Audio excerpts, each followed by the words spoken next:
Okay, so welcome. I am here to talk to you today about inflammation and the fasting connection and what midlife fasting can really do for us and how inflammation affects our body, and share with you a few tidbits that you can implement right away. And my name is Beth Schupanitz, and I'm with Inspiring Health. I'm the founder. I'm a functional blood work specialist as well as a nutrition response testing practitioner. And I've been in the health and wellness field for 25 plus years. I know, I can't believe it's been that long, but I've been there that long and I'm constantly learning. One of the things that I strive to do every single year is to take new courses, new information to bring that information to you, because this is a field that never stops growing, never stops moving, and never stops with more information and more evidence and more science to get us further and closer to how to age better. We're all going to age. We're all going to go through that, but how can we do it better and safely? So today, hopefully, this information on inflammation and fasting is going to be something that you can implement into your lifestyle and to feel better about your life and how you're doing. So welcome. Thank you for spending some time with me today. So, the silent killer. In 2004, can you believe it? It was printed here in 2004 on the front page of the Time magazine. It was this article all about inflammation, and they called it the secret killer. I mean, so many years they said that cardiovascular system or high cholesterol or high fat was the killer of so many diseases such as heart disease and cancer and Alzheimer's and other bad chronic diseases. And what we're finding, and we've known this for years now, in 2004, my gosh, 20 years ago now, that we know that inflammation is the root cause of all diseases and the beginning to a long road of dis-ease. So many people think of inflammation, for example, as a swollen ankle or a fall or a thumb being smashed by a hammer. That is inflammation, but the inflammation that we're talking about today is more chronic, lifelong inflammation. And inflammation in the body is silent. Sometimes we don't even realize that it's there, but it's deadly. So more specifically, I'm referring to inflammation of the cell membrane that affects the way the cell communicates, detoxes, and will ultimately change gene expression, which leads to a weakened genetic disposition. And acute inflammation, we hear a lot about, which is caused by harmful bacteria or injury to a tissue, like the smashing of a thumb with a hammer, or an injury. Let's say you sprain your ankle. And that duration is usually short-lived and the body can heal from it. Chronic inflammation, however, is caused from pathogen or foreign invaders that persist, and it breaks down our immune system, and our body will react in an inflammatory way. This can last several months to several years and will be very destructive to tissues and cells when it lasts that amount of time. So chronic inflammation equals the body no longer has the ability to turn off the inflammatory response, and it starts to damage the tissues. So think of intestinal lining, digestive issues. Think of your arteries, hardening of the arteries or cardiovascular issues. Think of your joints, arthritis, degenerative joint disease. The list goes on and on. But these are all things that happen when we have chronic inflammation, and the wear and tear on that body part tends to go awry. So inflammatory markers, when we look at blood work and we look at the labs, there's a few labs that I like to pull. There's 9 different labs that I pull, and I can use labs that my clients may have from their doctor's office, or I can order labs for them. And when we look at these labs, when I'm looking at inflammation, there's a few that I like to look at. Now, most people think of CRP as an inflammatory lab that they want to look at. And that's one that can be looked at for inflammation for sure. That CRP is C-reactive protein, and that shows inflammation in the body. And homocysteine, we connect that with the RBC, which is red blood cell count and the lipid markers to indicate certain risk, including inflammation. But there's other markers on different panels that also show us some inflammation that could be going on. For example, ferritin. Ferritin measures protein that stores iron and can evaluate inflammation or elevate inflammation, infections, and liver disease. So if ferritin is off, we might want to also look at the CBC with differential. The CBC with differential, a lot of doctors will get the CBC, but skip the differential part. And on the differential part, we are looking at the infection part. So we want the differential part on the CBC because that can tell us what type of infection. It might be bacteria or viruses or parasite. Yes, parasites. I know a lot of people get freaked out about that one, but parasites are definitely something that we all deal with and can cause inflammation in the body. Also looking at our blood sugar. Blood sugar glucose is like a 24-hour marker. The A1C is a 3-month marker. And that definitely, if those are out of balance and high, that will feed infection and inflammation. So many labs will connect and show us how we can bring them together and complete a puzzle when we're looking at our labs. And do know that when I look at labs, I'm looking at functional labs.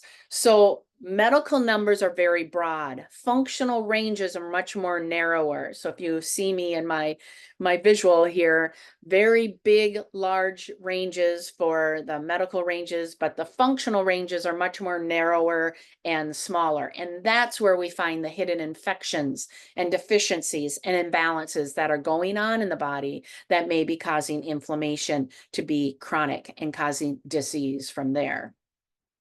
So, oops, I went ahead of myself. So let's look at this list here. If you answer yes to any of these, you are inflamed. So read the list. Let me give you a minute and let me ask you, are any of them a yes for you? Do you have puffy face? Do you wake up with a puffy face or puffy eyes? Do you have bags under your eyes? Do your joints and or muscles ache? Do you have trouble losing weight? Especially us women who are in the menopausal years. Definitely that changes things for many of us. Are you gassy, bloated, or have digestive discomfort? Do you have brain fog? Are you tired throughout the day? Like 2 o'clock, 3 o'clock, you want to take a nap. Do you suffer from allergies or asthma? Do you crave salty, sweet, or other foods? And do you eat refined oil, sugar, processed foods, and artificial sweeteners? Well, if you answered yes to any of these, guess what, my friend? You're inflamed. We've all been there, myself included. So what causes inflammation besides the hammer smashing down on your thumb? Well, a good one is stress. High levels of stress. And stress can be internal or external. Stress could be financial problems, a relationship with a spouse or a child or a friend or a parent. It could be taking care of a parent and your kids and trying to work at the same time. It could be, stress of our society. It could be, all sorts of different things that are going externally going on. But then internal stress could be an infection, could be an injury, could be a car accident. There's so many different things that can happen that can cause stress internally or externally. The question is, what are you doing about it? How are you changing that stress level? What are you doing to be proactive about your stress levels? So those are the questions to ask. So food allergies can be irritants. That's an internal. They can irritate the digestive tract and are considered foreign invaders, which in turn cause an inflammatory response. Other things that cause stress is sugar and poor diet. Now I'm going to hammer this over and over again. And if anybody has spent any time with me, you know that sugar and poor diet is the forefront. It's the number one thing that we can change. And I know a lot of us have emotional things that tied to food. I get it. Been there, done that. But food is so important when it comes to inflammation. We really need to look at what are we eating? What are we putting into our bodies? So food-like substances, I call them, and these are things that claim to be food, but really they're processed food. They're food-like substances. They're similar. They wreak havoc in our digestive tract. They lead to all sorts of digestive issues. They void us of nutrients, and in fact, they cause so much distress in our body. They take more nutrients to get rid of them than they give us. And they can cause bloating, gas, constipation, diarrhea, weight gain, and the list goes on. Can any of you relate to that? Now, the top 4 things to avoid with foods is sugar, number 1. Processed foods. Refined oils. Refined oils are vegetable oils, cottonseed oil, soybean oil, canola oil, did I say soybean? All of those refined oils are refined oils. They damage the outer rim of our cells. They damage our membranes. They cause problems. So you want to get rid of refined oils. They cause inflammation of the cell. And then chemicals. If you can't pronounce it, don't eat it. You know, if you can eat foods without labels, you don't have to worry about a lot of these things because natural sugar is okay in moderation. Natural sugar is like from a piece of fruit. It has fiber and vitamins and minerals in it. Eat the fruit, but not the fruit candy wrapped in a plastic wrapper. Okay, so toxicity. Toxicity is everywhere. We live in a toxic world. It's just flat out we do. And there's a few things that we can do to minimize it for ourselves, but environmental toxicity is a cause of chronic inflammation. And exposure to toxicity through the air, water, genetics, food, medications, etc., can cause our bodies to have high levels of chemicals, heavy metals, and immune challenges that causes inflammation. So if you want to do something about that, you want to start by replacing your personal care items. There's an app out there called the Environmental Working Group, EWG.org, I believe is the website. And you can download their app, or there's an app called Yucca, Y-U-K-A, that you can actually scan the code on your personal care items, and it will tell you what type of toxicity level it has. Cleaning products, you know, all the different chemicals you don't want to be inhaling. If you're smelling it, you inhaled it, it's in your cells. So you want to really be careful of cleaning products, kitchen pots and pans, different plastics. So be really careful about these things because they all leach toxicity into our body, and they're finding it in things like placenta blood, in the umbilical cords. It's in our body. We're transferring it to our babies. It's there on a cellular level. So doing the best that you can to minimize it is definitely a place to start. And each one of these areas and where inflammation comes from could be a webinar in and of itself. So I'm skimming the surface today to give you an idea on where to start. Okay, so hormones. This is a newer one that I've been learning about with hormones and inflammation. And, you know, I'm in menopause, and estrogen is definitely an amazing anti-inflammatory hormone. And estrogen, when we have it in our abundance years, we have our tendons will be more like a rubber band where it's pliable, it's easily movable and flexible. But as we age and estrogen goes down, our tendons start to get more like a garden hose where we're not as flexible, not as able to stretch further, and it gets brittle. If you've ever seen an old rubber band, you know it gets brittle and it just breaks. So estrogen is an amazing anti-inflammatory hormone, and when the estrogen levels drop, all of a sudden inflammatory markers will increase, along with our blood sugar will go up, which drives insulin up, which drives fat up, and that gets placed in the intra-abdominal cavity. Who can relate to that one? And guess what? It's a little bit harder to keep that shape and our body where we want it to be when we are in our menopausal and our hormonal years are shifting.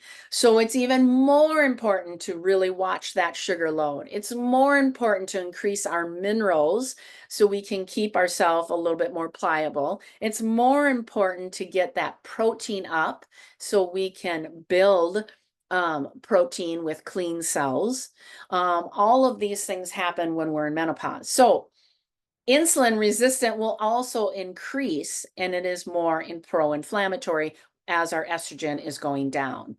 So the higher levels of visceral fat, that abdominal fat, the higher the levels of cardiovascular disease. So what's the answer with that one? Oh my gosh, that was a lot, right? Well, probiotics, and we want to rotate probiotics just like we want to rotate our omega-3s and our enzymes. We want to have very specific probiotics and prebiotics. Prebiotics are the items or foods that feed the probiotics, and some feed one level over another. So there are some HRT stuff that can be potentially okay. I am not an expert on HRT. Definitely work with a practitioner that knows that area, but that can be helpful for some people, but it doesn't have to be the first line to go to. I am not on HRTs. Okay, fiber. Fiber is a huge one because there's 3 different types of estrogen. And when the good ones go low in our menopausal years, the bad ones can increase. So when you have enough fiber, at least 25 grams a day or more, and you're getting that from vegetable fibers, you will support and help your liver to get rid of those toxic estrogens as well as toxicity in the body, you know, the heavy metals, the chemicals, the pathogens, and so on. So fiber, fiber, fiber. Vegetables first, then fruits, then, you know, chia seeds, hemp seeds, flaxseed, some raw nuts and seeds, that kind of thing. Okay, higher vitamin D levels. Yes, I'm saying this. You need to have be between 70 and 90 on your tests. I can't tell you how many people I see in the 20s and 30s. In fact, I had a 13-year-old girl came in a couple weeks ago, and she was complaining her biggest thing was energy and acne and some depression and anxiety. Her vitamin D level was very low. If I remember correctly, it was like 22 or 21, somewhere in that range. And within just a couple of weeks I tested her, I looked at her labs, we gave her protocol, and just a couple of weeks, she was feeling way more energy and way better. So vitamin D is vital. You need to get that up. And then limit alcohol. Alcohol can really throw off your liver, can really throw off your hormones. Nothing is really healthy about it at all. I know, don't shoot the messenger. I'm the messenger. But even as I age, the less alcohol I want. I don't drink hardly any now, but the point is that alcohol can be very, very damaging for inflammation. So if you have any type of diseases that have inflammatory properties, alcohol is not your go-to to help support you. It actually will put you backwards. So moving on, one of the things that I do is I'm a nutrition response testing practitioner. And with that, it's a form of applied kinesiology or muscle testing. And I have all sorts of different vials and test kits, and we can determine what organ and gland is stressed. We can determine what is stressing it out. Is it food challenges? Is it immune challenges, bacteria, viral, fungal, parasitic? Is it heavy metals, chemicals, and even emotions? And then we can figure out what your body's protocol should be. So this is one way that I do it, along with the blood work testing. I can look at your blood work and I can find infections and imbalances and deficiencies. And we know that studies have shown that inflammation precedes cancer, heart disease, diabetes, arthritis, and all degenerative diseases. And when we know that and couple it with energy work through nutrition response testing and the lab, functional labs, we can help you reduce that inflammation and lessen your chances of getting disease. Because if you go back to that symptom thing that I just did a few slides back, I'm sure all of us on here, including myself, had a couple that we said yes to. So inflammation will age us faster. Ladies, if we want to look better and feel better, we definitely want to age better. Okay, we're all going to age. Can't stop it. But we want to age better. And when we age faster because we're inflamed, that affects our hormones, and that affects how we look and think and feel.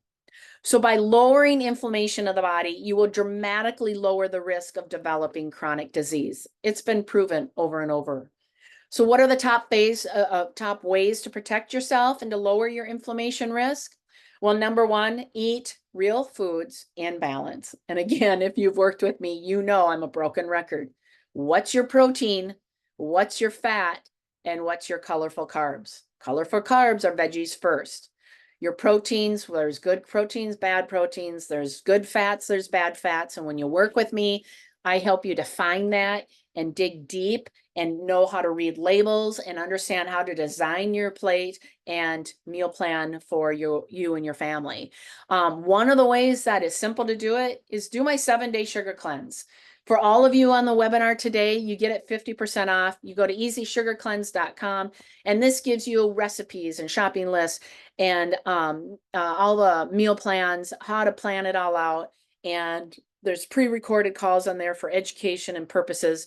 But I'll tell you, people who do this, in 7 days, they lose inches, they lose weight, their cravings go away, they sleep better, their energy improves. I mean, who wouldn't want all of those things? But this is done all by real whole foods. So if you want to learn what to eat, because that's the biggest question I get, what should I eat? The 7-day sugar cleanse has it all laid out for you. You don't even need me when you do that. So the second way is de-stress. Well, gosh, how do you do that? Life is stressful. Yep, it is. And the thing is, I heard something the other day and they said self-care is the things that you do to care for yourself. But self-love is putting yourself first and knowing that you're worthy to do it. So I'm telling you, you are worthy to do things for yourself to lessen your stress. If that means that you're, instead of working 60 hours a week, you're only going to work 30, then do so. If that means that you're going to go work out and take that hour every single day, and that means that a family member or a colleague or a friend needs less time from you, then go do it. The point is, have self-love, know that it's not selfish, because you need to take care of yourself before you take care of anybody else. But you have to find time to lower that stress. And good ways of doing that is working out, walking in nature, meditation. And walking in nature, I've been doing this a lot lately. I've been walking 3 to 5 miles every time I go, for the most part.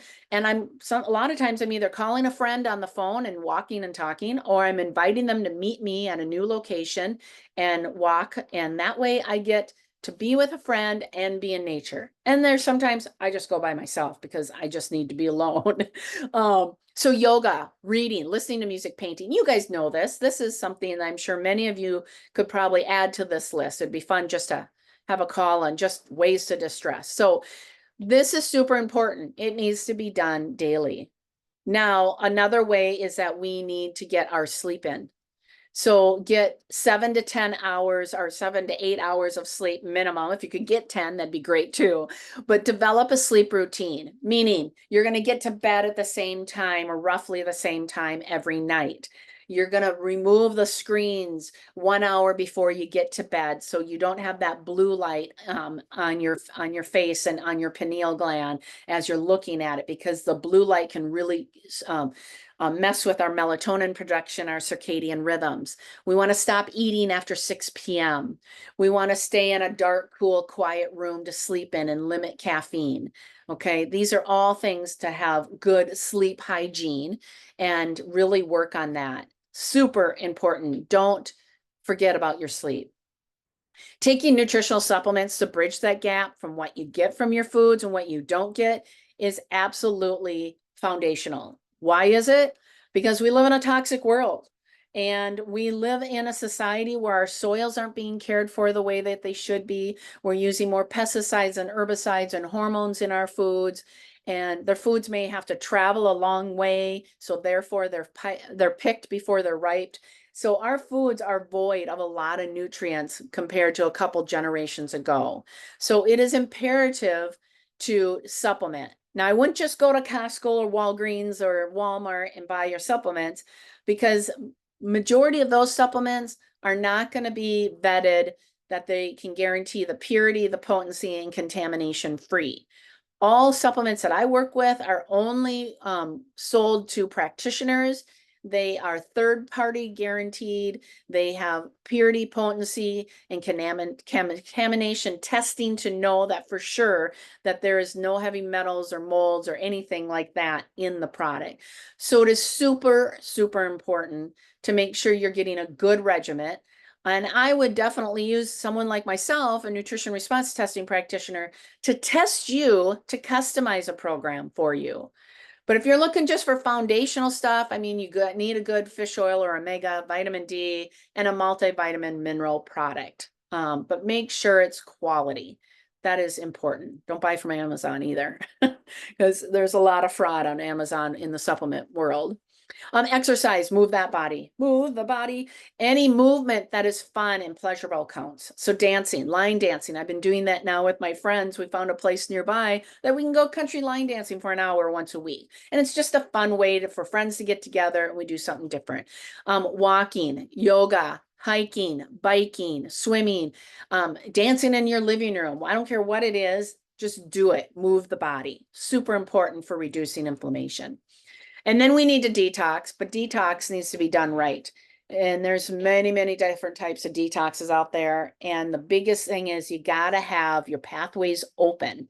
You got to have the nutrients in place. If you're low vitamin D and you have a congested liver and you're trying to detox, guess what? You're going to have a miserable time detoxing. And if you don't have a good chelator to pull out the pathogens that are dying off as you're detoxing, then guess what? You're not going to feel good. So I work with a 5-step process in order to not have a Herxheimer reaction, which is a bad reaction to detoxing, to give you the results that you're looking for and not overtax or burden your body while doing so. So fasting and inflammation. Here we go. So you have to have all the other information, because if you fast and then eat like crap, the fasting's not going to work very well. Okay.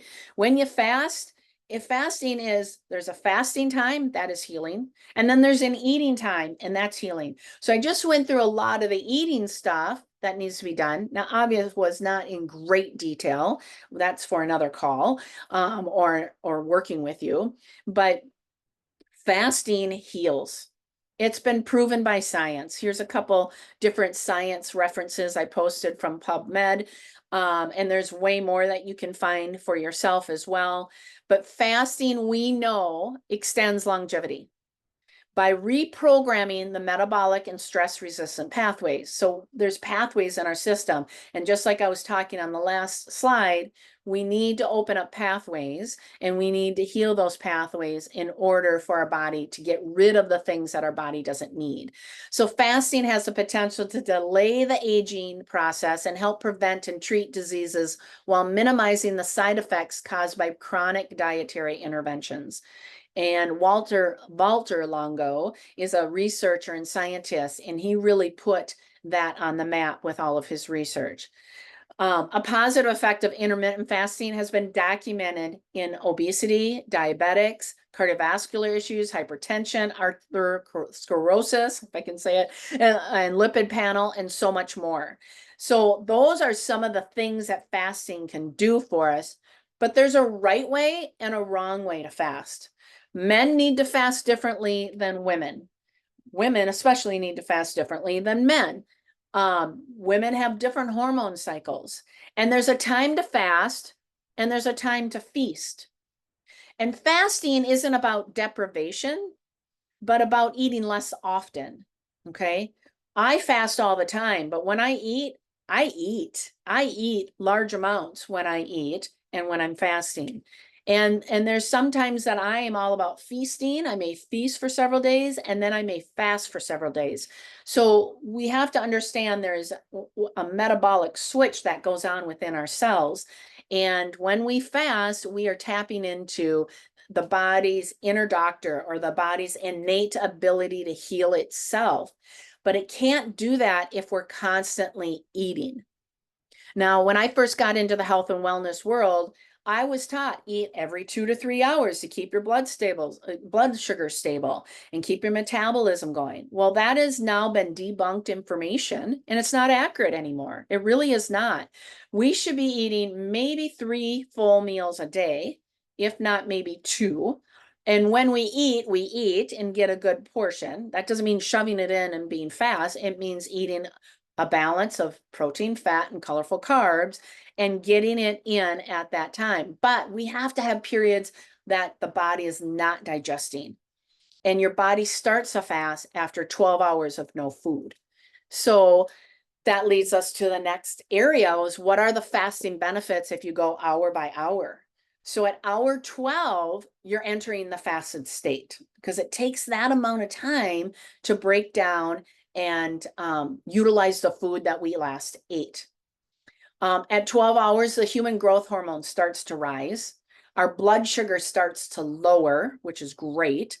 And digestion starts to break down all the pathogens that are not healthy for us.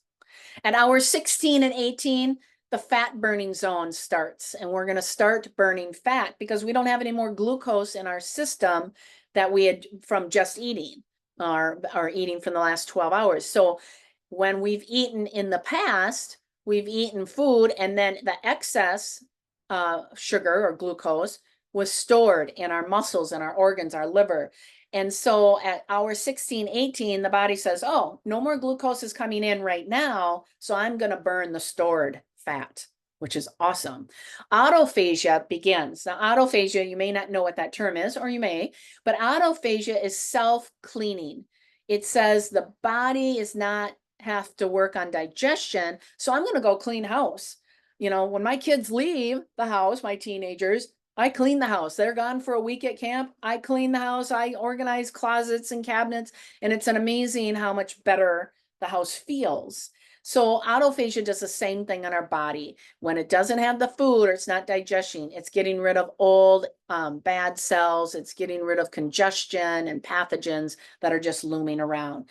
The human hormone, human growth hormone increases at hour 16 to 18. From hour 18 to 24 are ketones. So we switch over from burning glucose, and this is roughly what the science is showing, but everybody can be a little unique and different. But we can start switching over from burning glucose to burning ketones. Ketones is burning fat for energy, and ketones are great. When you totally switch over, you're alert, you have more energy. It's pretty amazing. I've done five-day water fasts in the past several years. I've done 3 days. I've done 24. So I've done quite a few of longer fasts, and I cannot believe how good my body feels when I have not had food for 36 hours. It's a cool thing. It also reduces your blood pressure. At hour 24, stem cells start to reset the digestive tract and the immune system. Inflammation is decreasing, and major organ repair is happening at hour 24. And BDNF is a hormone in the brain that increases in the brain and lifts that brain fog. Yes, I can think clearer. So hour 24 is a good spot to shoot for. And if you have a lot of inflammation, once you've worked up and flexed your fasting muscle and your intermittent fasting time periods, and you've worked yourself up to 16 to 18 hours, then you can start working up to 24. That's not going to happen right now. You know, I would be careful and do it slowly. If you're right now used to only doing 12 hours from the last time you ate, let's say you stop eating dinner at 6 p.m. and then you eat at 6 a.m., shoot for 7 a.m. to eat your breakfast. So go 13 hours and then keep working on going to 14 hours and slowly but gradually working it up. Now, one caveat is drink your hydrate or your electrolytes while you're trying to fast. That will help your body process it better. Okay, those are a few tidbits that I work on with my clients. So hour 36 to 48, autophagia increases by 300%. Weight loss, this is the sweet spot for losing weight or getting through that plateau of stubborn weight that you're trying to lose. Ketones are still rising, and the calming effect of GABA is so nice. It reduces that anxiety, calms the nervous system, calms the brain, and cells are starting to regenerate in a positive way. So there's more to hour if you wanted to go longer, but at 48 hours, it's a pretty darn good start. But I would not start at 24 hours, start at 13, start at 14 and work your way up gradually, slowly but slowly, and make sure you're getting your electrolytes, your minerals in every time you fast. Okay, so the bottom line here is that inflammation is the main cause of chronic disease. It is under total control. Under your control, you can change it. You are empowered to make the right decisions to help inflammation decrease. It's not going to be perfect. You can't be perfect. It doesn't exist. Work for progress. Work for every single day, working on one or two things to get a little bit better, and keep doing it and keep doing it. And you'll be amazed on how your body will shift and be better. Yeah, you want to eat the right diet. What is the right diet? Well, the right diet is the one that's right for you. We're all unique. We're all different.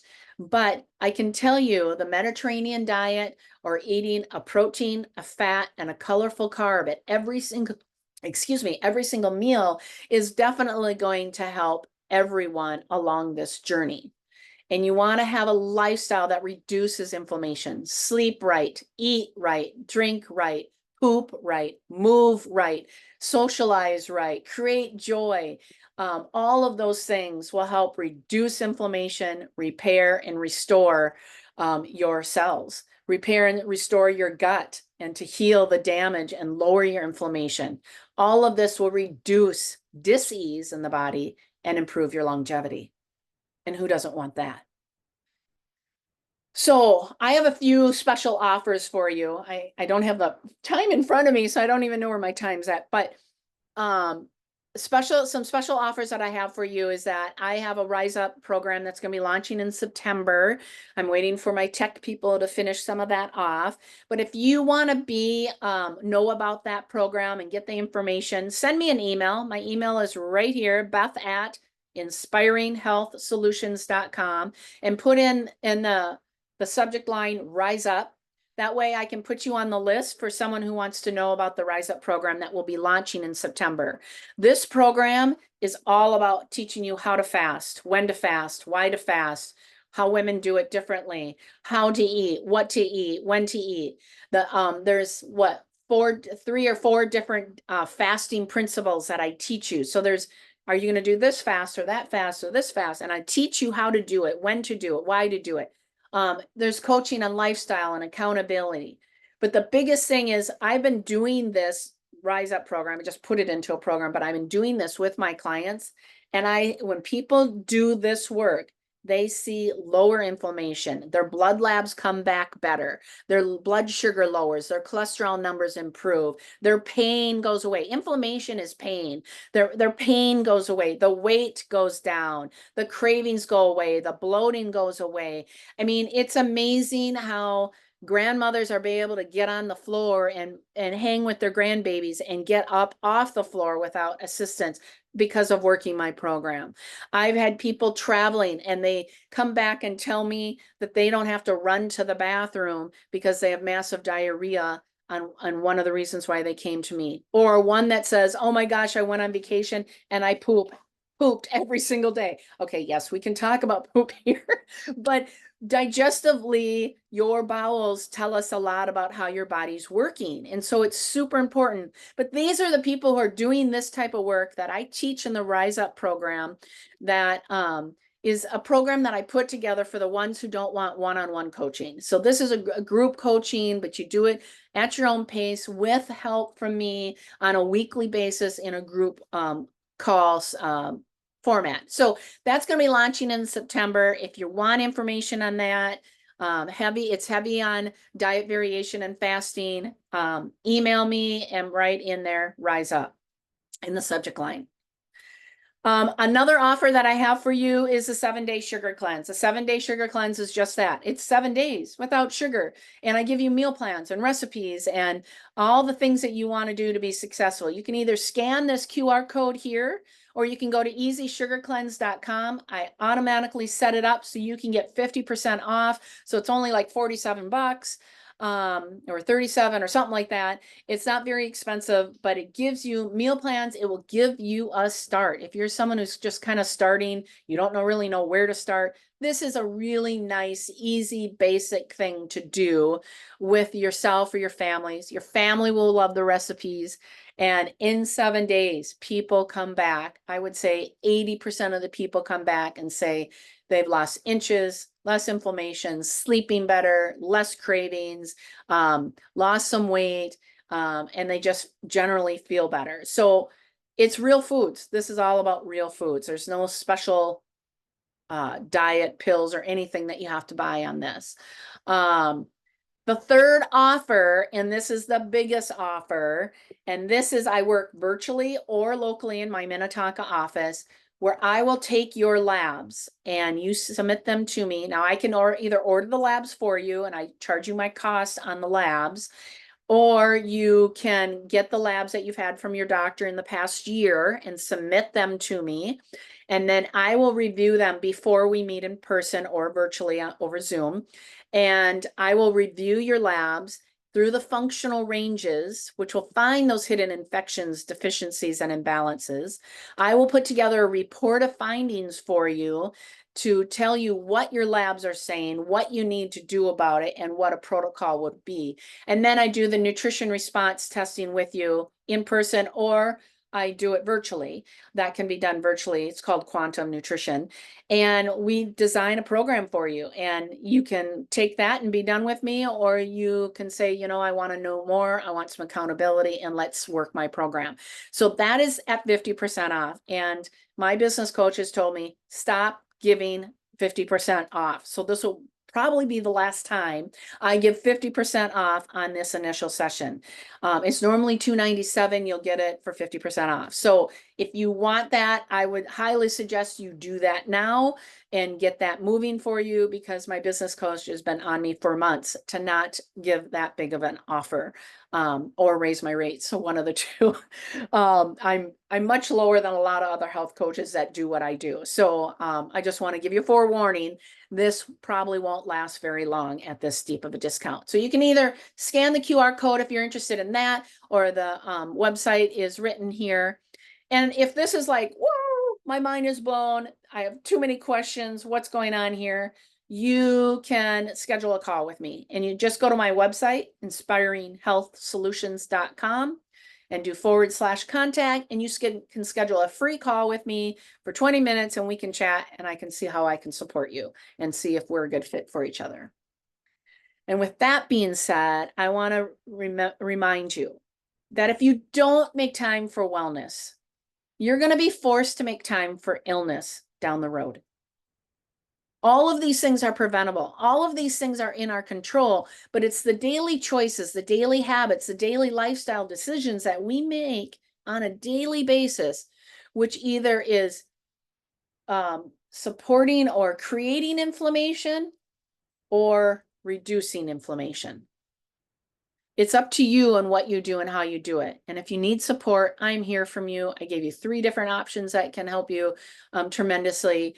And I'd love to support you and answer your questions and be a buddy. I know that we're all humans, and I do much better if I have a partner. So if you have any questions, please don't hesitate to ask, and I'm here for you. And thank you so much for spending some time with me today.